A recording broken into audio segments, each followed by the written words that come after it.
Estamos en la semana número 4 en la parte B. Tenemos que comentar acerca de los suelos tropicales, que son muy importantes en el tema general de los suelos forestales.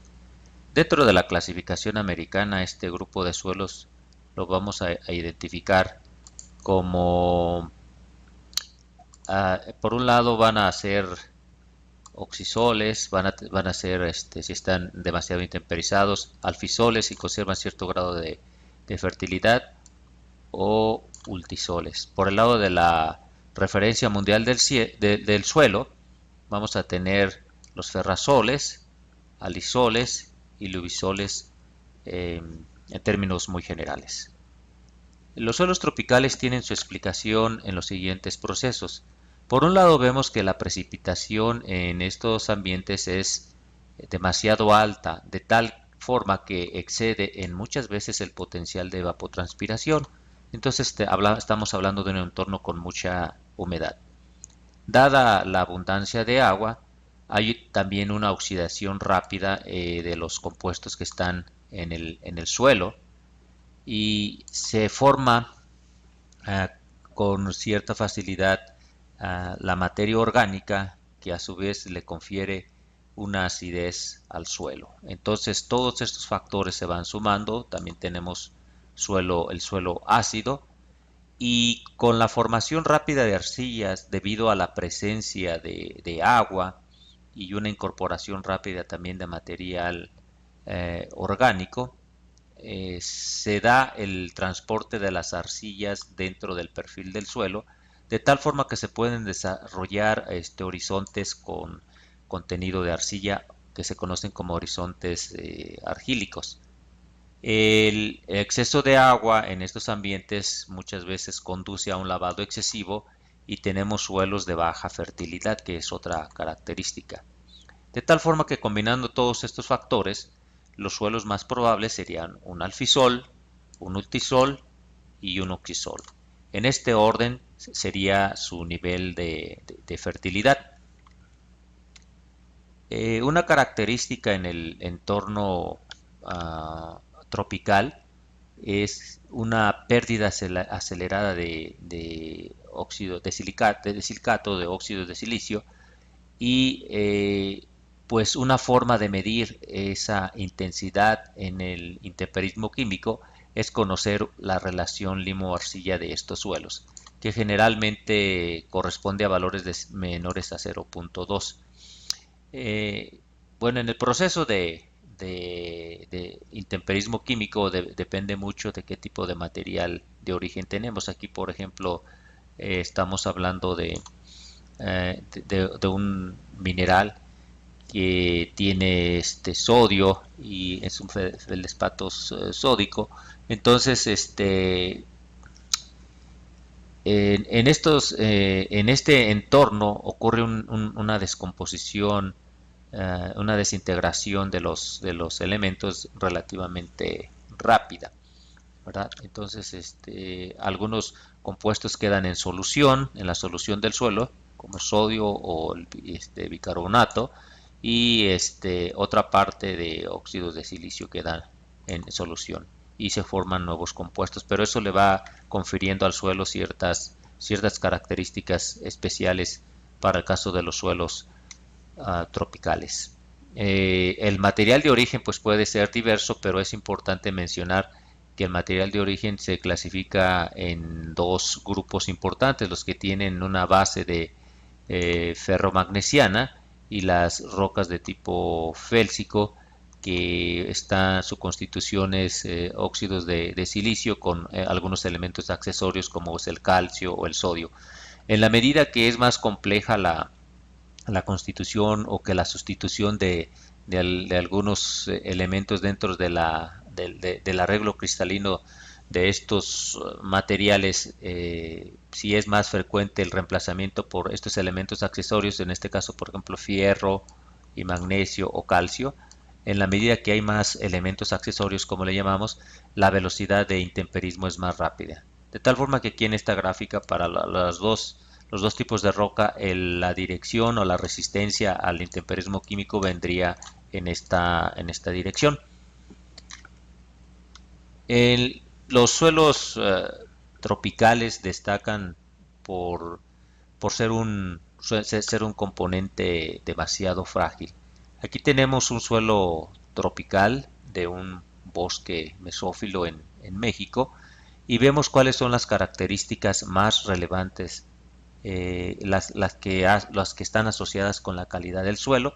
En este caso sería la profundidad del horizonte orgánico, una condición de pH, el carbono orgánico del suelo y el aluminio intercambiable, así como la cantidad de fósforo disponible para las plantas. En este caso estamos hablando de un suelo que, de acuerdo a la clasificación americana, aparece como un insectisol, ¿verdad? Un insectisol en un régimen údico. Y aquí los detalles de este tipo de suelo pues se encuentran en esta referencia. En otros estudios hemos visto, se ve que los suelos forestales comparados, en los suelos tropicales más bien, comparando el uso, por ejemplo, aquí es bajo el uso de pastizal, comparado con el uso de la vegetación natural, pues destacan diferencias importantes. Una diferencia obvia es una cantidad muy diferente en cuanto a la biomasa que se tiene en el horizonte orgánico.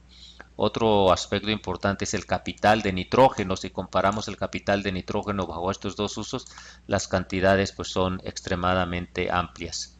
Lo mismo para el caso de fósforo. Y así, hablando ya del suelo mineral, también encontramos algunas diferencias importantes, principalmente para el contenido de carbono en el suelo y el nitrógeno total. En este caso estamos hablando de un suelo clasificado como un entisol, ¿verdad? De acuerdo a la clasificación americana, y también datos datos complementarios pues estarían en esta referencia. Ahora, en este mismo trabajo también se comparó el uso bajo uso ganadero, comparado con plantación, y vemos que el hecho de utilizar el suelo con plantación y excluir el ganado trae muchos beneficios. Por ejemplo, vemos una ganancia importante en el mantillo orgánico superficial en nitrógeno, también en fósforo.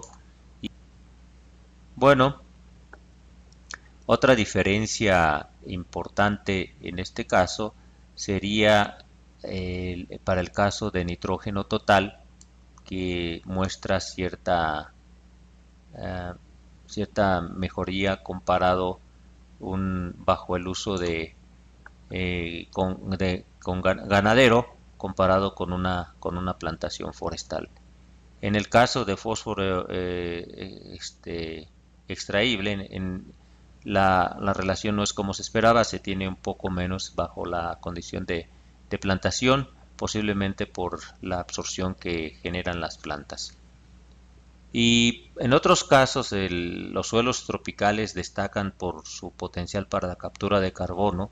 Se pueden hacer planes para combinar el uso del suelo tropical, diseñando planes para la obtención de madera, o también dejando la madera que se acumule y que se pueda vender como bonos de carbono en lugar de vender la madera en rollo en sí. Es importante también destacar que para la respuesta de las plantaciones forestales depende de la capacidad del suelo para retener humedad. Aquí presentamos dos condiciones para plantaciones de eucalipto. Una de ellas es en el estado de Tabasco, que tiene esta distribución, la precipitación a través del año, y la de Oaxaca, que tiene esta otra distribución. Lo más relevante de destacar aquí es que en el caso de Oaxaca la precipitación se concentra en pocos meses, de tal forma que una textura arenosa le favorece la productividad en este tipo de ambientes. Sin embargo, comparando las respuestas en cuanto a en cuanto a textura, en el caso de Tabasco no es totalmente favorable la presencia de arena, porque ya cuanto más arena tiene las plantaciones de eucalipto en ese lugar, es más la productividad forestal decrece. Eh, Esto explicado principalmente por las condiciones físicas del suelo y la forma en que la distribución de la precipitación se da en esos lugares. Y bueno, para el caso también de algunos suelos de Tabasco, aquí podemos ver la importancia que tiene el fósforo en el suelo y en la medida que hay más fósforo disponible, el índice de sitio en este caso de la especie Eucalyptus grandis, se incrementa. Y también en la medida de que tenemos más aluminio intercambiable, que es tóxico para el crecimiento de la raíz, cuanto más aluminio intercambiable hay en el suelo, el índice de sitio de las especies de eucalipto decrece en estos lugares. Por el momento sería todo lo que vamos a comentar sobre los suelos tropicales y los invito a que sigan revisando todo el material complementario para conjuntar todo lo que hemos aprendido en este curso. Muchas gracias.